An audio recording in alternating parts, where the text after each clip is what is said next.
I am Temple Grandin by Brad Meltzer, illustrated by Christopher Eliopoulos. I am Temple Grandin. From Ordinary People Change the World by Brad Meltzer, illustrated by Christopher Eliopoulos. I am Temple Grandin. There's no one like me, and there's no one like you. That's what's great about being different. I was born with bright blue eyes, lots of fluffy hair, and a dimple in my chin. But that's not what makes me different. From the start, my mother knew I wasn't like anyone else. Most babies love to look into people's eyes. I didn't like that at all. Why won't she look at me? Most babies love cuddling, but I would stiffen and try to pull away. I'm just trying to hug you. Most kids start to talk by age 2. I didn't. Temple, say something. Maybe she can't hear us. Do her ears work? My ears worked fine. I could hear what people were saying, but when I tried to reply, the words wouldn't come out. My only way to communicate was by screaming and flapping my arms. Temple, please, just tell us what you want. It's frustrating when no one understands you. It made me destructive. As a child, I'd write on the walls, break our vases, chew up puzzle pieces, and spit them out. When I was 3 years old, my mother took me to a doctor. I have autism, but back then they didn't have a name for it. Being autistic means that the way my brain works, I see and experience things differently from other people. Some sounds feel extra loud to me, some sights are too much. Even a bright light or a spinning fan can feel too intense. She wants you to shut it off. Which? The music or the lights? All of it. To calm myself down, I'd enter my own little world, focusing for hours on things I loved. She's really into spinning pennies. Yep. How long has she been staring at it? Hours. And she doesn't get bored? Never. My mother found a wonderful speech therapist who figured out how to help me communicate. I was nearly 4 years old when I spoke my first word, "Bah," which meant ball. Bah, bah. That's right, Temple, you got it. Mrs. Reynolds. It wasn't easy for me. Sometimes when people talked to me, I'd turn away, refusing to face them. Temple, please look at me. Most people like eye contact, but for me, that felt too intense. Birthday parties were even harder for me. To my brain, all the noises, popping balloons, kids bumping into each other, it felt like the noise of a freight train. My nose was sensitive too. If someone's perfume was too strong, I couldn't focus on anything else. To calm myself down, I'd go back to my inner world. On the beach, I'd sit for hours, letting the sun run through my fingers. I'd stare at every line in my hand, like it was on a map. Sometimes I'd spin myself just like a penny. It made me feel powerful, like I was in control. But my favorite thing of all was wrapping myself in a blanket and squeezing between the couch cushions. It made me feel secure. The pressure was so relaxing. This was the one hug I really loved. I'd daydream there for hours. At 5 years old, I started kindergarten. I didn't realize it at the time, but my voice sometimes sounded rigid. My body movements were sometimes stiff. If someone made fun of me, I'd lose my temper. Ha ha, she sounds like a robot. Be quiet. But you know what's best? What's the best part about being different? Sometimes you have the most original ideas. What are you doing, Temple? Making a kite? It doesn't look like it'll fly. We'll see. I made my kite's wings flat, then bent up a little flap on each end. It didn't look like any other kites, but when I tied it to my tricycle, it soared. I've never seen a kite like that. I've never seen anyone like her. She's definitely one of a kind. I always loved to build things. My favorite book was about inventors.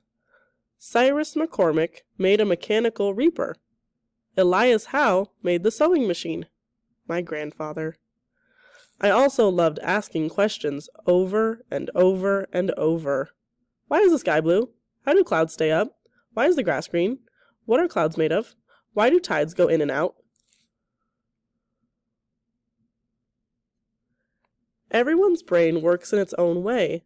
Some people learn by reading, some people learn by listening, some by doing. My brain sees the world in pictures. When I read, I turn written words into color movies. If I see the phrase Great Dane, I picture Dansk, a Great Dane I once saw at my school. Then I picture Helga, another dog I met. Then I picture my aunt's dog. Then one from an advertisement. For a word like under, I picture being under a cafeteria table back in school. Then a submarine under the Antarctic, and the Beatles singing Yellow Submarine. From there, I'd watch the movie play in my head. The Great Dane is under the bridge. My ability to see things differently is what helped me build that kite. I could see the structure of it in my head, but it also made it harder to teach me. I was too young to explain to anyone how my brain worked. Thankfully, my mother never gave up on me. This is your new school, Temple. Can you do this? Just take it step by step. As she said goodbye, I was rigid as a pole, unsure how to connect, but my new teachers knew how to get me involved. Would you like to see our horses? Horses? Instead of forcing me to be like everyone else, they focused on the things I was interested in. Temple, how would you like to hear how horses interact? I'd love to. Mr. Brooks. They figured out what talents I had, and they encouraged me to keep using them. I've never seen a model rocket built like that. How did you do it? In my head, I can picture different ways to build things. Keep going, it's wonderful. And when I was sad, I'd dream of a magical machine, like the cushions of my sofa, to help soothe me and make me feel better. The most important summer of my life came during high school when I went to visit my aunt in Arizona. On her ranch, she had a squeeze chute, which holds animals so you can give them medicine. I noticed that when the panels squeezed shut, the animals got calmer. You see something, don't you, Temple? Can I go in and try it? At first, I was scared in the machine. I asked my aunt to squeeze the sides against me. For the first 5 seconds, my body panicked and went stiff. But in no time, a wave of relaxation took over. For 30 minutes, I felt calm. It was the first time I was ever truly comfortable in my own skin. Back at school, some people thought I was weird and wanted me to be more normal. Luckily, one teacher encouraged me to make my own squeeze machine for people. I see the pictures in my head. Then follow those pictures and build it. William Carlock. This is the first one I made out of used plywood. You know what relaxes you, Temple? Now you have to figure out why it relaxes you. You need science for that. Bring on science and college. It was one of the best lessons of my life. It's good to be weird. In fact, it can be fantastic. One night, nervous about going to college, I went up to my roof to think. The building was under construction, but I found a small door that led from the main roof to an even bigger roof with another door. And when I went through that door, the world seemed so much larger. I knew what I had to do. Like my mother said, take it step by step, little by little, from one door to the next. In college, I built the second version of my squeeze machine. Once I learned how good it felt to be held, how secure it made me feel, I finally understood what kindness was. The squeeze machine taught me how to pet my cat gently. Before that, I was always hugging him too tightly. I used to think my classmates were different, but now I realized I was different too. I was autistic. I was a special individual, and now I knew what was special about me. From there, I found my purpose, to build things that would help everyone be more gentle and caring. I got right to work. As a cattle chute operator, I started studying animal behavior. I realized that when I put my hands on an animal, I could tell what it was going through. This cow is scared. I can feel its nervousness. I also understood that the right amount of firm pressure can really calm you down. I felt a closeness to this steer. I wanted to help these animals. I'm here. I'm here. There you go. I'm here for you. To figure out why animals were upset, I'd kneel and get their perspective. The animals keep bumping into each other and getting hurt. We don't know what to do. I'd try to look at the world through their eyes. I'd study them for hours and hours. Looks where the sun is in the sky. When the cattle are being driven, they may refuse to move into a rising or setting sun because it's too bright. You're right. I knew what it was like to feel things at a higher intensity. Being autistic helped me understand things in a way no one else could.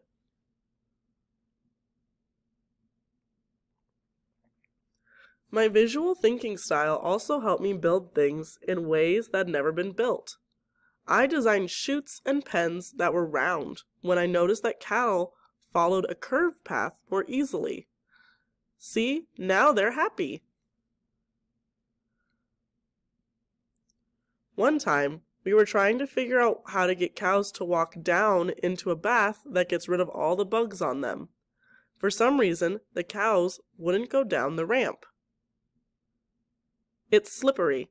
That's why they won't go. They're scared of falling. Some people weren't happy that a woman, much less an autistic one, was telling them what to do. They said my work on cattle behavior wasn't a proper thing to study. In the end, their solutions didn't work. Mine did. Wouldn't you be scared going down a slippery ramp? She's got a point. To make it safer, we changed the ramp from steel to concrete with grooves for better footing. The cows started walking down calmly and safely. All across the country, companies brought me in to help.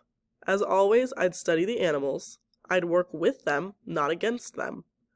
The cows are too excited. They're crashing into each other. They want to play. They can see their friends right there. They're just like kids separated on a playground. She's right again. Once we built a fence, the cows calmed down. Over and over, I proved that these were thinking creatures with real feelings. I love you too. From there, I took my message around the world, reminding people that if you want to understand the autism spectrum, you need to also understand the gifts it can bring. I value my ability to think visually, and I would never want to lose it. In my life, people thought I was different. They were right. I wouldn't want to be anyone else. I only want to be who I am. Being different lets me see things in a new way. It lets me see beauty that others miss. It lets me prove to the world that there's always another perspective. It can be hard to try something new. There are times when you'll be nervous or things will be too overwhelming. It's okay to feel that way. When that happens, just start with a small step. Then take another and another. one by one, little by little. When you do, you'll make a beautiful new path that is uniquely yours. Her study of cattle behavior changed the way people work with animals. Half of the cattle in the US and Canada are handled in equipment she designed to treat them more humanely. She's now Dr. Temple Grandin and is an author, scientist, and professor. Time magazine listed her as one of the 100 most influential people in the world. 1 in 59 US children has been identified as being on the autism spectrum. Einstein was also a visual thinker. She keeps a picture of him in her house. Dr. Grandin still gets bothered by loud noises and the itch of pants. She still needs quiet time.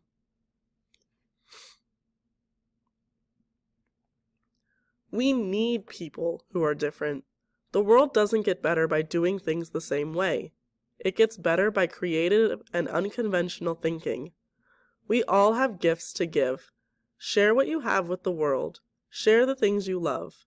There's not just one right way. The world is more beautiful for it.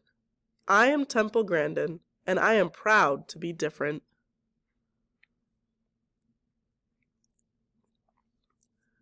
The world needs all kinds of minds. Temple Grandin. Timeline: August 29th, 1947. Born in Boston, Massachusetts. 1950. Is diagnosed with autism. 1965. Tries squeeze chute on aunt's farm. June 1966. Graduates from Hampshire Country School. 1970. Earns bachelor's degree from Franklin Pierce College. 1971. Works on cattle field for the first time. 1975. Earns master's degree in animal science from Arizona State University. 1989. Earns doctorate from the University of Illinois. 1996. Writes her memoir, Thinking in Pictures. 2010. Is named one of the 100 most influential people in the world by Time magazine. 2020. Celebrates 30th year teaching and researching at Colorado State University. The top left, you have Temple as a baby. Top right, we have Temple, age 47. And at the bottom is Temple trying the squeeze chute, age 18.